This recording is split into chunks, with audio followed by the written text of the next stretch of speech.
الحمدللہ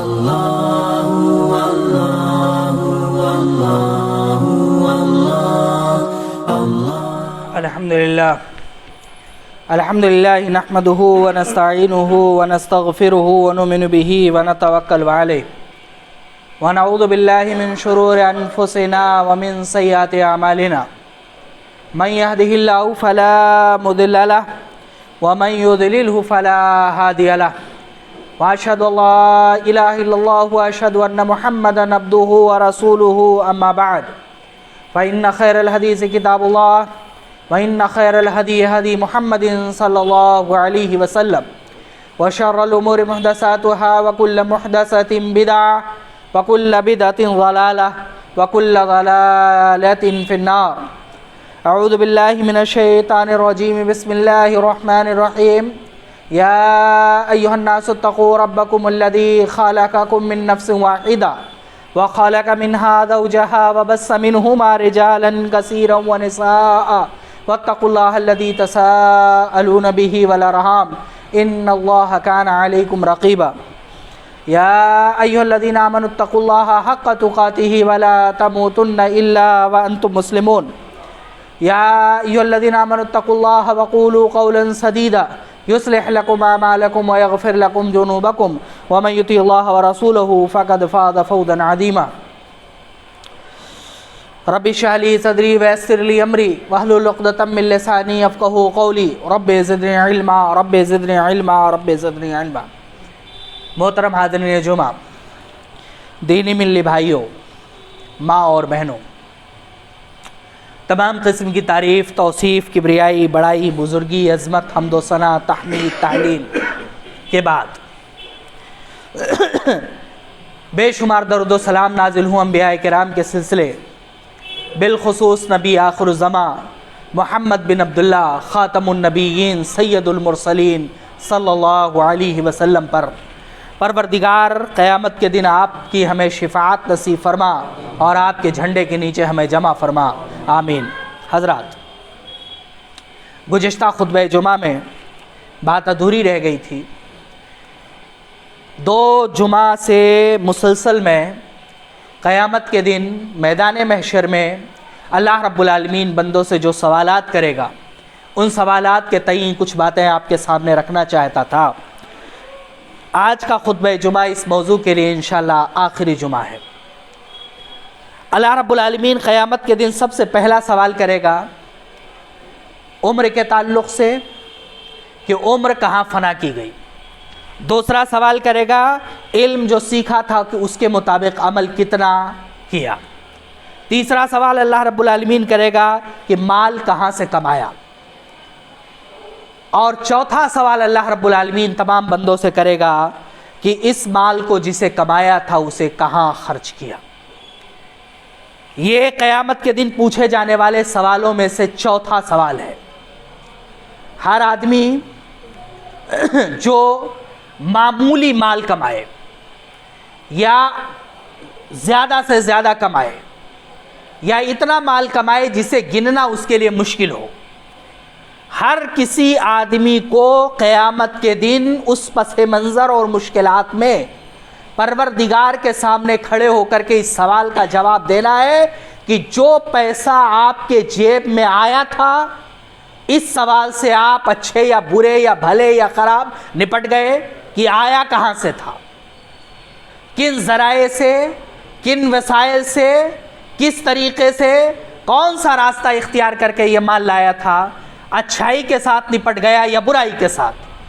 اب اس مال کو اچھے طریقے سے آیا ہے تب بھی اور برے طریقے سے آیا ہے تب بھی پروردگار کو میدان محشر میں تمام انسانوں کی موجودگی میں سر تک، پاؤں تک، ہاتھ تک پسینے میں ڈوب کر کے سوا نیزے کے سورج کی گرمی برداشت کر کے پروردگار کو مطمئن کرنا ہے کہ میرے جیب میں، میرے خزانے میں، میرے بینک میں، میرے گھر میں جائز ناجائز جو بھی پیسے ہیں، ان میں سے کتنا مال کہاں کہاں خرچ کیا، اور جو مال میں نے خرچ کیا پروردگار تیری رضا کے لیے خرچ کیا، پروردگار وہ مال میں نے تیرے راستے میں خرچ کیا، پروردگار میں نے اس مال کے ذریعے سے تیری شریعت، تیرے دین، تیرے احکام اور تیرے نبی محبوب کی لائی ہوئی شریعت کی میں نے دھجیاں نہیں بکھیری۔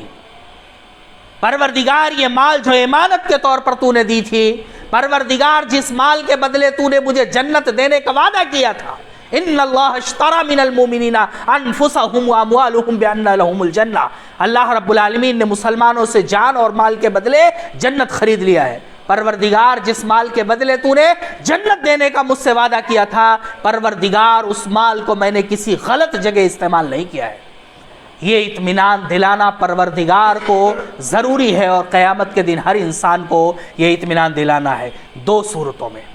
اس سوال کا جواب دو حیثیت سے اور دو صورتوں میں دینا ہے۔ پہلی صورت یہ ہے کہ مال جو میرے پاس پروردگار تھا، اس مال کو میں نے کسی ناجائز جگہ خرچ نہیں کیا، کسی بھی غلط جگہ پروردگار میں نے اسے خرچ نہیں کیا۔ میں نے اس مال کے ذریعے سے بندگان خدا کو تکلیف دینے، پریشانی دینے کا ذریعہ نہیں بنایا، اس مال سے اپنی انا کی تسکین کا ذریعہ نہیں بنایا، اس مال کے غرور میں مبتلا ہو کر کے میں نے تیرے احکام کی دھجیاں نہیں بکھیری۔ پروردگار اس مال کے غرور اور انا میں مبتلا ہو کر کے میں نے تیرے احکام کی خلاف ورزی نہیں کی۔ پروردگار میں نے غلط راستوں میں مدد کرنے کے لیے، غلط راستوں کو بڑھانے کے لیے، غلط راستوں کو آسان کرنے کے لیے تیرے مال کو خرچ نہیں کیا۔ نبی کریم صلی اللہ علیہ وسلم نے فرمایا، من سن سنتا حسنتا، جس نے کوئی نیک راستہ اختیار کیا، ایجاد کیا، اللہ رب العالمین تمام عمل کرنے والوں کے برابر اسے ثواب دیتا ہے، اور جو کوئی برا راستہ اختیار کرتا ہے اور اس کی ایجاد کرتا ہے، پروردگار اس کے ذریعے سے جتنے لوگ اس گناہ میں مبتلا ہوتے ہیں، اللہ رب العالمین ان تمام گناہوں کا عذاب بھی اسے دیتا ہے۔ تو اس کا بھی حساب دینا ہے کہ ہمارے مال کے ذریعے سے کسی کو نقصان نہیں پہنچا، ہمارے مال سے ہمارے دین اور اخلاص میں کمی نہیں آئی، ہمارے مال کے ذریعے سے بندگان خدا کو تکلیف نہیں پہنچی، ہمارے مال کے ذریعے سے کسی طرح کی غلط رسم معاشرے میں نہیں پیدا ہوئی، ہمارے مال کے ذریعے سے کسی طرح کا نقصان پیدا نہیں ہوا، اور ہماری انا اور غرور اور تکبر نہیں بڑھ گئی۔ اور دوسرا جو اللہ رب العالمین کو اطمینان دلانا ہے وہ یہ کہ پروردگار جو مال تو نے دی تھی وہ تیرا عطیہ تھا، تیرا مال تھا، کیونکہ ایک تو نے ہی دیا تھا، اور دوسرا اس مال کو بیچ کر کے میں نے تیری جنت خریدی تھی۔ پروردگار جو تیری امانت تھی، اس امانت کو تیرے راستوں میں خرچ کیا کہ نہیں؟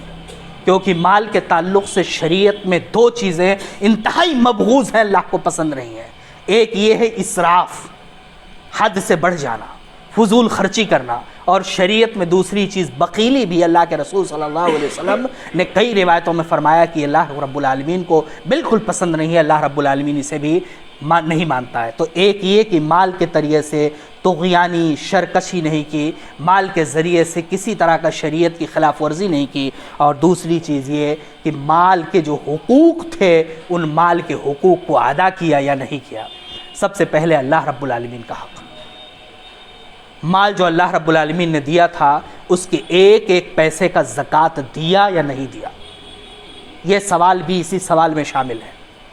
اللہ رب العالمین نے جو اور حقوق متعین کیے تھے، تطوع جسے صدقات کہتے ہیں، جسے خیرات کہتے ہیں، جسے فی سبیل اللہ خرچ کہتے ہیں، بندگان خدا کا خیال رکھنا کہتے ہیں۔ قیامت کے دن اللہ رب العالمین کچھ لوگوں سے سوال کرے گا کہ میں فلاں جگہ میں بھوکا تھا، تم نے کھانا نہیں کھلایا، میں پیاسا تھا، تم نے پانی نہیں پلایا، مجھے کپڑے کی ضرورت تھی، تم نے کپڑا نہیں دیا، مجھے عیادت کی ضرورت تھی، تم نے عیادت نہیں کی۔ بندہ کہے گا پروردگار تجھے ان چیزوں کی کیا ضرورت تھی؟ کہا میرا فلاں بندہ بیمار تھا، میرا فلاں بندہ بھوکا تھا، میرے فلاں بندے کو کپڑے کی ضرورت تھی، میرے فلاں بندے کو پیاس کی ضرورت تھی، اگر تم نے اس کی ضرورتوں کو پوری کی ہوتی تو مجھے وہاں پایا ہوتا۔ تو زکوٰۃ ہے، اس کے علاوہ جو واجبات ہیں ہمارے اوپر، ان واجبات کا سوال ہے، اور اس کے ساتھ ساتھ اہل و عیال کے اوپر جو خرچ کرنا ہے اس کا سوال ہے۔ اہل و عیال پر خرچ کرنا بھی شریعت اسلامیہ کی نظر میں واجبات میں شامل ہے۔ جتنا اللہ رب العالمین نے وسعت دی ہے، جتنا اللہ رب العالمین نے طاقت دی ہے، جتنا اللہ رب العالمین نے آپ کے ہاتھ کھلے رکھے ہیں، اس کے مطابق اہل و عیال پر خرچ کرنا بھی ضروریات میں شامل ہے۔ اگر کوئی بندہ اس سلسلے میں بخیلی کرتا ہے تو قیامت کے دن اللہ رب العالمین کے سوال کے زد میں وہ آئے گا، اور اللہ رب العالمین یہ سوال بھی اس سے پوچھے گا۔ آل و اولاد کو، بیوی اور بچوں کو جو ضروریات تھیں، آپ کے پاس مال تھا، آپ نے اس مال کو بچا کر کے رکھا، ان کے حق کو پورا نہیں کیا، اس کا سوال کا جواب ہر بندے کو دینا پڑے گا۔ اور اگر انہوں نے مال مانگا اور مال نہیں دیا اور اس کے ذریعے سے وہ کسی برائی میں مبتلا ہو گئے، مال کی وجہ سے یا مال کی لالچ میں یا مال کے حصول کے لالچ میں کسی برائی میں مبتلا ہو گئے، تو ڈبل خمیازہ ہر انسان کو بھگتنا پڑے گا اللہ رب العالمین کی یہاں، کیونکہ ایک حقوق العباد جو اللہ رب العالمین نے واجب کیا تھا، اس حقوق العباد کی خلاف ورزی کی، اور اس حقوق العباد کے چلتے وہ آدمی گناہ میں مبتلا ہوا، لہٰذا جو عذاب اسے ملنا ہے وہ ملے گا، اور اس کے ساتھ ساتھ بندے کو بھی عذاب ملے گا جو ذریعہ اور سبب بنتا ہے اس گناہ کی طرف لے جانے کے لیے۔ لہٰذا مال کہاں سے کمایا؟ اس سوال کے بعد جو دوسرا سوال ہمارے سامنے ہے وہ سوال ہے مال کو کہاں خرچ کرنا۔ تو مال کو کہاں خرچ کرنا؟ نمبر ایک، وہاں نہ خرچ کیا جائے جہاں اللہ رب العالمین کی نافرمانی ہوتی ہو، یا اللہ رب العالمین کی نافرمانی میں کسی طرح کی کوئی مدد ہوتی ہو۔ قرآن کریم نے قاعدہ بنایا ہے اور بہت مشہور قاعدہ ہے، اور اس قاعدے کے مطابق فقہاء نے انتہائی استدلالات کیے ہیں۔ قرآن کریم کا وہ قاعدہ ہے کہ تعاونوا علی البر والتقوی ولا تعاونوا علی الاسم والعدوان، نیکی اور بھلائی کے کاموں میں ایک دوسرے کی مدد کرو اور برائی اور شرکشی کے کاموں میں ایک دوسرے کی مدد مت کرو۔ لہٰذا مال سے کسی ایسے کام کی ابتدا، شروعات یا مدد نہیں کرنی چاہیے جس کی وجہ سے برائیاں آگے بڑھیں یا انہیں تقویت ملے۔ اور دوسرا سسٹم یہ ہے کہ اللہ رب العالمین نے مال پر جتنے بھی حقوق متعین کر دیے ہیں ان تمام حقوق کو ادا کیا جائے، چاہے وہ اللہ کا حق ہو، چاہے بندوں کا حق ہو، چاہے اس کے دین کا حق ہو، اور چاہے اہل و عیال کا حق ہو۔ ان حقوق میں سے کسی حق میں کوتاہی کی گئی تو دوسرے کسی حق کی محنت کام نہیں آ سکتی ہے۔ اگر کوئی آدمی کسی عمل میں بہت اچھا ہے، بہت نیک ہے، بہت متقی ہے، بہت پرہیزگار ہے، لیکن اگر اپنے اہل و عیال کو مال خرچ کرنے میں کنجوسی کرتا ہے، ان کے حق ادا نہیں کرتا ہے، تو قیامت کے دن اس کا جواب دینا ہے۔ اللہ رب العالمین کا حق جسے زکوٰۃ کہتے ہیں اسے روک کر کے رکھتا ہے۔ قرآن کریم پڑھیے، قیامت کے دن یہ سارے پیسے، سونے اور چاندی جہنم کی آگ میں پگھلا کر کے اس سے آدمی کو داغا جائے گا اور کہا جائے گا ھذا کنزکم، یہ وہ خزانہ ہے جو تم نے جمع کر کے رکھا تھا، جس کا خزانہ بنا کر کے تم نے رکھا تھا اور اللہ رب العالمین کے راستے میں اسے خرچ نہیں کیا تھا۔ کوشش اور محنت ہونی چاہیے کہ زکوٰۃ کا ایک مال، ایک حصہ ہمارے پاس نہ رہے، اللہ رب العالمین کے راستے میں نکل جائے، اور اگر احتیاط کے طور پر کچھ پیسے زیادہ بھی ادا ہو جائے تو زیادہ ادا کرنے کی کوشش کیجئے، اس میں سے ایک پیسہ بھی اپنے پاس محفوظ نہ رہے۔ اسی طریقے سے اللہ نے جو اور حقوق ہم پر متعین کیے ہیں ان حقوق کا خصوصی خیال رکھا جائے، جیسے حج ہے، حج کا تعلق سیدھے مالیات سے ہے، اور جب بھی ہم پر حج واجب ہوا تو حج کے اوپر خرچ ہونے والے تمام پیسے اللہ رب العالمین کے راستے میں چلے گئے۔ اب پھر ایسی صورت میں یہ بہانہ، یہ عذر پیش نہیں کیا جا سکتا ہے کہ ابھی یہ پریشانی ہے، یہ پریشانی، یہ پریشانی، وہ اللہ رب العالمین کے راستے کا مال ہے، اسے خرچ کیجئے، اس راستے میں لگائیے۔ یا اسی طریقے سے اور جو حقوق ہیں، پڑوسیوں کے حقوق ہیں، غریبوں کے حقوق ہیں، معاشرے کے حقوق ہیں، خاندان کے حقوق ہیں، یتیموں کے حقوق ہیں، دین کے راستے کے تبلیغ کے حقوق ہیں، اور اہل و عیال کے حقوق ہیں، یہ تمام حقوق ادا کیے جائیں۔ قیامت کے دن اللہ رب العالمین جب سوال کرے گا کہ مال کو کہاں خرچ کیا، تو یہ تمام نقطے جو میں نے آپ کے سامنے وقتاً رکھے، ان تمام نقطوں کو پروردگار کو مطمئن کرنا ہے۔ اپنے بینک میں رکھے ہوئے پیسوں کو کیسے مطمئن کریں گے؟ اللہ رب العالمین کے سامنے ہماری حالت کیا ہوگی؟ گھر جائیے، رات کی تنہائی میں بیٹھیے، اور اس وقت بینک میں جتنے پیسے ہیں، یہ آپ نے گزشتہ ایک سال میں جتنے پیسے خرچ کیے ہیں، موٹا موٹی ہم میں سے ہر کسی آدمی کو اس کا حساب معلوم ہوگا. ایک قلم لیجئے اور ایک کاپی لیجئے اور تمام مال جہاں جہاں خرچ کیا ہے اس کو ایک مرتبہ جوڑ لیجئے اور کاپی بند کر دیجئے اور آنکھیں بند کیجئے اور تصور کیجئے کہ دنیا سے ہم جا چکے ہیں, قیامت کے دن اللہ رب العالمین کے دربار میں کھڑے ہیں اور گزشتہ 1 سال میں ہم نے یہ مال خرچ کیا ہے. پروردگار کی طرف سے سوال آیا ہے کہ 2022 میں تم نے جو مال ہم نے دیا تھا اس کو کہاں خرچ کیا. آنکھیں بند کیجئے, تصور کیجئے اور اپنے دل کو مطمئن کرنے کی کوشش کیجئے کہ کیا پروردگار کو مطمئن کر پائیں گے کہ پروردگار 2022 میں ہم نے مال کو یہاں خرچ کیا, اس میں ہر حق کو میں نے ادا کیا ہے اور کسی بھی زیادتی اور شرکسی میں پروردگار میں نے اپنے مال کو خرچ نہیں کیا. ہر آدمی ایک بار یہ عمل کر لے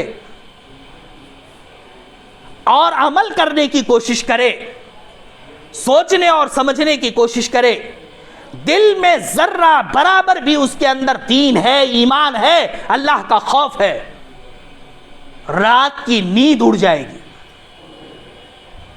دن کا سکون ختم ہو جائے گا, انسانی وجود میں زلزلہ پیدا ہو جائے گا. ہم جس دور میں گزر رہے ہیں یہ دور اتنا متزلزل دور ہے کہ بندے کو کچھ احساس نہیں ہوتا ہے کہ وہ کیا کر رہا ہے, کیا کر گزر رہا ہے.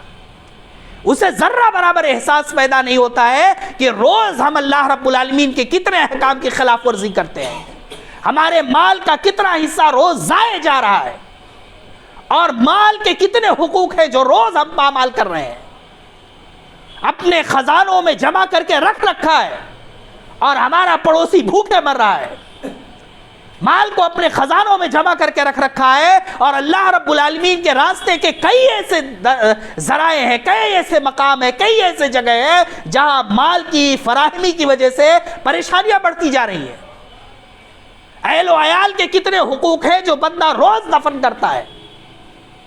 یہ دنیا چند روزہ ہے, یہ مال اللہ رب العالمین کا عطیہ ہے. اللہ رب العالمین کا شکر ادا کرنا چاہیے کہ پروردگار نے ہمیں چنا ہے اور ہمیں دیا ہے, اور پروردگار نے جو ہمیں دیا ہے وہ اسی کا ہے اور اس کے بدلے جنت بھی دیا ہے. ایک تو مال اسی کا, دوسرے جنت کے بدلے ہم اسے بیچ چکے ہیں, اور تیسرے اس میں زیادتی کرتے ہیں, غرور میں مبتلا ہو جاتے ہیں, انانیت کے پہاڑ پر چڑھ جاتے ہیں اور اپنی شخصیت کو بغیر تسخیر والا لا تسخیر شخصیت سمجھ لیتے ہیں. کیا ہے ہمارے پاس, دیا ہوا اس کا ہے, جب تک چاہے گا تب تک رہے گا, جتنے دن چاہے گا رہے گا, اور اگر پروردگار چاہ لے تو آپ کے خزانے بھرے رہیں گے اور آپ ایک لقمہ کھانے کی طاقت نہیں رکھتے ہیں. شداد نے جنت بنوائی, دیکھنے تک کو پروردگار نے موقع نہیں دیا. قارون نے خزانے جمع کیے, پروردگار نے ان خزانوں سمیت اسے زمین میں دھسا دیا. کئی اونٹوں پر اس کے خزانوں کی چابیاں لا دی جاتی تھی. یہ مال اللہ رب العالمین کا عطیہ ہے, اللہ رب العالمین کا دیا ہوا ہے. ایک بار اپنے مال کے سلسلے میں یہ تجربہ کر کے دیکھیے کہ گزشتہ 1 سال میں ہم نے اسے کہاں کہاں خرچ کیا ہے اور کہاں کہاں کمایا ہے, کہاں کہاں چوک گئے ہیں اور کہاں کہاں زیادتی کر چکے ہیں. کہتے ہیں کتنے ایسے راہوں میں ہم نے اسے خرچ کر دیا ہے جہاں شریعت کی مخالفت ہوتی ہے, جہاں دین کی مخالفت ہوتی ہے, جہاں ہمارے مذہب کی مخالفت ہوتی ہے, جہاں ہمارے نبی کریم صلی اللہ علیہ وسلم کی مخالفت ہوتی ہے. ہم نے کیسے کیسے مال کیسے کیسے مقام پر خرچ کر دیے جہاں ہم نے دین کی دھجیاں بکھیر کر کے رکھ دی ہے. یہ تمام چیزیں ایک بار رات میں قلم کاپی لگ کر کے بیٹھ کر کے سوچ لیجئے اور غور کر لیجئے. اگر ذرہ برابر اللہ کے سامنے بیٹھنے کا اور کھڑے ہونے کا خوف ہے, جسم اور وجود ہل کر کے رہ جائے گا, راتوں کی نیندیں اور دن کا سکون خراب ہو جائے گا کہ کل قیامت کے دن جب پروردگار کے سامنے کھڑے ہوں گے تو پروردگار جب پوچھے گا تو کیا پروردگار کو اطمینان دلا پائیں گے کہ پروردگار 2022 کے 12 مہینوں میں ہم نے جو تیرا مال تھا وہ مال کو کسی غلط جگہ پر خرچ نہیں کیا تھا اور تمام حقوق مال کے ذریعے سے پروردگار ہم نے ادا کر دیے تھے. یہ 5واں سوال, چوتھا سوال ہے جو پروردگار قیامت کے دن ہم تمام لوگوں سے پوچھے گا جب سورج سوا نیزے پر ہوگا, جب ہر آدمی اپنے گناہوں کے مطابق پسینے میں ڈوبا ہوگا، جب پیغمبر اپنے آل و عیال کی سفارش کرنے اور اپنی امت کے لیے یہ کہنے بھر کی جرات اور ہمت اور طاقت نہیں رکھیں گے پروردگار کے جلال، اس کے غصے اور اس کی غضب کے ڈر سے کہ اللہ رب العالمین حساب کتاب جلدی کر دے، جب تمام بنو نوع انسانیت کے جسم سخت کر دیے جائیں گے، سجدہ کرنے کی طاقت نہیں رکھیں گے، جب کسی کو یہ احساس تک نہیں بچے گا کہ ہمارے بغل میں کون کھڑا ہے، وہ کپڑا پہن رکھا ہے کہ ننگا ہے، نفسی نفسی کا عالم ہوگا، جب بیوی شوہر کو، شوہر بیوی کو، بچہ ماں کو، باپ کو، سب کو بھول جائے گا، تمام رشتے ختم کر دیے جائیں گے، تب پروردگار سوال کرے گا کہ 60 سال 70 سال جو مال تمہارے پاس تھا، ان مال کو کہاں، کس طریقے سے، کیسے خرچ کیا؟ کہیں شریعت کی مخالفت تو نہیں کی، اور کہیں دین کے کسی احکام میں مال کو خرچ کرنے کی ضرورت تھی اور تم چوک گئے اور وہ مال کو وہاں نہیں خرچ کیا۔ ہم میں سے ہر آدمی کو اپنا اطمینان دلا لینا چاہیے، کل قیامت کے دن جب صرف سوال کا جواب دینا ہو، جو ہے جو غلطی ہو گئی ہے اس کی جو غلطی ہو گئی ہے اس کو توبہ کر لے، جو غلطی ہو گئی ہے اس کے سدھارنے کا موقع ختم ہو جائے۔ آج ہمارے پاس موقع ہے کہ اپنی غلطی کو سدھار سکیں، آج ہمارے پاس موقع ہے توبہ کر سکیں، آج ہمارے پاس موقع ہے کہ اللہ رب العالمین کو راضی کرنے کے لیے کوئی عمل کر سکیں، لیکن اس دن صرف سوال کا جواب دینا ہے اور انعام یا سزا بھگتنا ہے، اس کے علاوہ کوئی اور راستہ نہیں بچے گا۔ لہٰذا ہم میں سے ہر آدمی کو ان سوالوں کے تئیں اپنے آپ کو تیار رکھنا چاہیے۔ اس سلسلے کا آخری سوال ہے جو اللہ رب العالمین پوچھے گا، ان جسمہ فیما ابلاہ، جسم، جوانی، اس کو کہاں پرانا کیا، اس کو کہاں خرچ کیا؟ جو ہم نے طاقت دی تھی، اس طاقت کو کس جگہ خرچ کیا؟ یہ آخری سوال ہے جو ہر بندے سے پوچھا جائے گا۔ پروردگار نے جوانی میں اتنی طاقت دی تھی کہ بندہ پوری رات عبادت کر سکتا تھا، اور جیسے جیسے اس کا جسم پرانا ہوتا گیا، جیسے جیسے بوڑھا ہوتا گیا، ویسے ویسے اس کی طاقت ختم ہوتی گئی۔ اب وہ چاہ کر کے بھی اللہ رب العالمین کی وہ عبادت نہیں کر سکتا ہے جو اللہ رب العالمین کو مطلوب ہے۔ اسی لیے 7 وہ افراد جو قیامت کے دن اللہ رب العالمین کے عرش کے سائے میں جگہ پائیں گے، اسی میں ایک ہے شاب نشأ فی عبادت اللہ، وہ نوجوان جس نے اللہ رب العالمین کی عبادت میں اپنی جوانی کو ختم کیا۔ اللہ رب العالمین قیامت کے دن ہر ایک جسم کے ہر ایک اعضاء کے بارے میں یہ سوال کرنے والا ہے کہ تمہارے یہ اعضاء کیسے پرانے ہوئے۔ سجدوں کے لیے جو زمین دی تھی، جسے سب سے محترم بنایا تھا، جس زمین کے سامنے میں نے فرشتوں کو سجدہ کرا دیا تھا، جس زمین کے سامنے، جس وجود کے سامنے سجدہ نہ کرنے کے لیے ابلیس کو راندے درگاہ قرار دے دیا تھا اور پوری رہتی دنیا تک کے لیے اسے دنیا میں پھینک کر کے جہنم اس کے لیے ابدی کر دی تھی، اس زمین کو گھسایا تو کن کن دروں پر گھسایا؟ وہ زمین گھسے تو کہاں کہاں گھسے؟ ان میں بڑھاپا آیا تو کہاں کہاں آیا؟ ہمارے در پر کئی بار جھکے اور ہمارے علاوہ کے در پر کئی بار جھکے۔ یہ زبان جو ہم نے دی تھی، اس کی جوانی بھی آئی، اسے بڑھاپا بھی آیا، اور ایک دن یہ زمین مٹی میں گل گئی، لیکن یہ تمہاری زبان شریعت اسلام کے لیے، اعلاء کلمت اللہ کے لیے کئی بار کھلی، اور کئی بار شریعت اسلامیہ کے خلاف کھلی۔ کتنی بار تم نے اس زبان سے لوگوں کو تکلیف پہنچائی، کتنی بار تم نے اس زبان کو استعمال کیا حقوق اللہ کی خلاف ورزی کرنے کے لیے، حقوق العباد کی خلاف ورزی کرنے کے لیے۔ یہ زبان جو بوڑھی ہوئی اور مٹی میں جا کر کے گل گئی، یہ زبان سے کتنی بار ہمارے کلمے اور ہمارے دین کو آگے پہنچایا، اور کتنی بار ہماری شریعت کے خلاف آئے، کتنی بار حق بولنے کی جگہ پر، حق کے لیے چیخنے کی جگہ پر، حق کے لیے آواز اٹھانے کی جگہ پر، حق کی جگہ پر اپنی زبان کو تلوار بنا لینے کی جگہ پر زبان پر تالے ڈال لیے، اور کتنی بار اپنے مفادات کے لیے زبان کو تلوار بنا لیا۔ کتنے ایسے مواقع آئے جہاں اپنی انا کی تسکین کے لیے آپ نے اپنی زبان کا استعمال کیا، اور کتنے ایسے مواقع آئے جہاں میرے دین کے لیے استعمال کیا۔ یہ زبان جو پرانی ہوئی، مٹی میں گل گئی، اس زبان کو کہاں کہاں استعمال کیا، کیسے پرانا کیا، کیسے بوڑھا کیا، اس کا سوال کا جواب چاہیے مجھے، اسے اطمینان دلانا ہے۔ اور میں نے پہلے بھی ذکر کیا کہ قیامت کے دن منہ پر تالے لگا دیے جائیں گے اور اعضا کو زبان دے دی جائے گی. اگر کہیں جھوٹ بولا، جھوٹ بولنے کی کوشش کی، فریب دینے کی کوشش کی، تو رجسٹر سامنے رکھا ہے جس میں زندگی کے ایک ایک لمحے کا حساب لکھا ہوا ہے، اور وہ اعضا چیخ پڑے گا پروردگار یہ جھوٹ بول رہا ہے. پروردگار پوچھے گا یہ پاؤں جو ہم نے دیا تھا، طاقت رفتار دی تھی، چلنے کی ہمت دی تھی، جوانی دی تھی، 50 40 کلومیٹر چلنے کی، یہ پاؤں جو اٹھا اور چلا میرے دین کے لیے کتنا چلا، تمہاری انا کی تسکین کے لیے کتنا چلا، شریعت کی حمایت کے لیے کتنا پرانا ہوا، اور شریعت کی مخالفت کے لیے کتنا پرانا ہوا. یہ ہاتھ جسے طاقت اور قوت دی تھی میں نے، یہ ہاتھ دین کے لیے کتنا اٹھا، اور تمہاری اپنی انا کی تسکین کے لیے کتنا اٹھا، شریعت کی حمایت میں کتنا اٹھا اور شریعت کی مخالفت میں کتنا اٹھا. جسم کے تمام اعضاء کے لیے ایک ایک اعضاء کیسے پرانے ہوئے، کیسے مٹی ہوئے، کیسے بوڑھے ہوئے، تمام اعضاء کے تعلق سے جواب دو. سوچئے،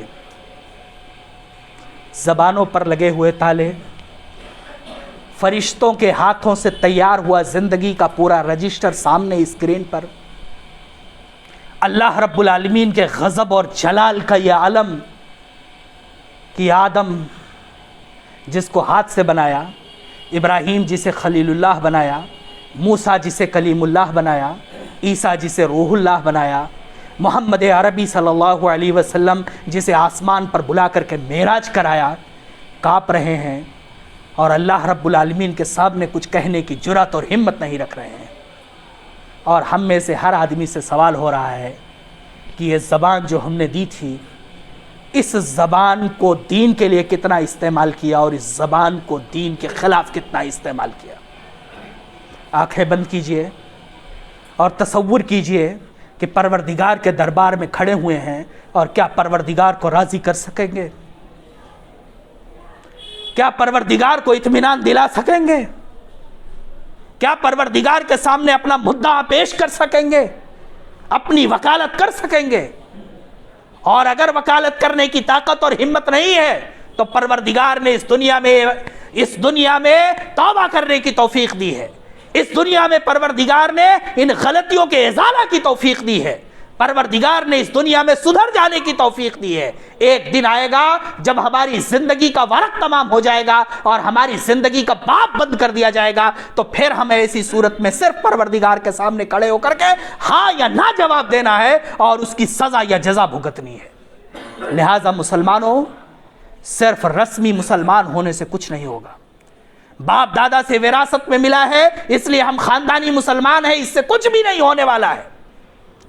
ہم نے دین کو وراثتاً پایا ہے اور اسے سمجھ لیا ہے، اس سے کچھ نہیں ہونے والا ہے. ادخلوا فی السلم کافہ، مکمل طریقے سے اسلام میں داخل ہو جاؤ. گفتار سے لے کر کے کردار تک، عقائد سے لے کر کے عبادات تک، عبادات سے لے کر کے معاملات تک، ہماری زندگی کا کوئی ایک لمحہ اللہ رب العالمین کے خلاف نہ گزرے، اس کے احکام کے خلاف نہ گزرے. نیت درست رکھیے، اللہ رب العالمین پر اعتماد رکھیے. دنیا کا ہر کام عبادت بن جائے گا اور قیامت کے دن ہر کام کا ثواب اللہ رب العالمین دے گا. اگر ہم نے اپنے اہل و عیال پر خرچ کیا ہے، اپنے اہل و عیال کی جائز ضرورتوں کو پوری کی ہے، یہاں تک کہ اپنے جسمانی اور جنسی تسکین کے اعمال بھی کیے ہیں، اور ہماری نیت درست ہے، اللہ رب العالمین کو راضی اور اس کے احکام کے مطابق عمل کرنے کی ہم نے نیت کی ہے، قیامت کے دن یہی عبادت بن کر کے ہمارے بلندی درجات کا ذریعہ بن جائے گا. لیکن اگر ہم نے عدوانی، سرکشی، بدعنوانی اللہ رب العالمین کے خلاف جانے کے لیے کیا ہے، تو ہماری عبادتیں، ہمارے روزے، ہمارے نماز، ہمارے حج اور ہمارے زکوٰۃ ہمارے خلاف اللہ رب العالمین کے دربار میں کھڑے ہو جائیں گے. میں وہ آخری روایت آپ کے سامنے پیش کرنا چاہتا ہوں کہ پروردگار کے سامنے 3 لوگ لا کر کے پیش کریں گے، اور اپنی بات سمیٹتا ہوں. ایک وہ آدمی ہوگا جس نے جہاد کرتے ہوئے اپنے آپ کو اللہ رب العالمین کے راستے میں شہید کر دیا ہوگا. دوسرا وہ آدمی ہوگا جس نے اللہ رب العالمین کے راستے میں انتہائی مال خرچ کیا ہوگا. اور تیسرا وہ شخص ہوگا جس نے اللہ رب العالمین کے قرآن کو پڑھنے اور پڑھانے میں اپنی پوری زندگی وقف کر دی ہوگی. تینوں اللہ رب العالمین سے متمنی ہوگی کہ پروردگار اس کے بدلے میں جنت چاہتا ہوں. اللہ رب العالمین ان تینوں کو جہنم دے گا اور ان تینوں سے سوال کرے گا کہ دنیا میں تم نے یہ تینوں عمل جو کیا تھا، جنگ کرتے کرتے اپنے آپ کو شہید کر دیا تھا. تمہارا مقصد دنیا تھا, تمہارے رگ و ریشے میں دنیا بھری ہوئی تھی, تم انعام دنیا میں چاہتے تھے, تمہارا مقصد دنیا میں نام کمانا تھا. اور میں ڈبل گناہ نہیں دیتا ہوں اور ڈبل ثواب بھی نہیں دیتا ہوں. دنیا میں تمہارا مقصد پورا ہو چکا ہے, تمہیں لوگوں نے شہید کہہ دیا ہے, تمہیں لوگوں نے بہادر کہہ دیا ہے, تمہاری تعریفیں کر دی ہیں. دنیا میں بدلہ مل چکا ہے, اب یہاں کچھ بھی نہیں ملنے والا ہے.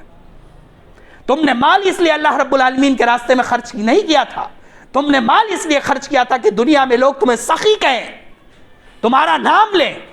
تم جس راستے سے گزرو اس راستے سے لوگ چلائیں اور چیخیں اور کہیں کہ بہت خرچ کرنے والا ہے. وہ دنیا میں تمہیں مل چکا, اب آخرت میں کچھ نہیں ملے گا. اور اسی طریقے سے تم نے قرآن کی تبلیغ اس لیے کی تھی, قرآن اس لیے پڑھایا تھا, قرآن کی تلاوت اس لیے کی تھی کہ دنیا میں لوگ تمہیں قاری کہیں, حافظ کہیں, عالم کہیں, بہت بڑا تمہارا نام ہو. وہ دنیا میں تمہیں مل چکا ہے, اب آخرت میں تمہیں کچھ نہیں ملنے والا ہے. اور یہ تینوں افراد جہنم میں ڈال دیے جائیں گے.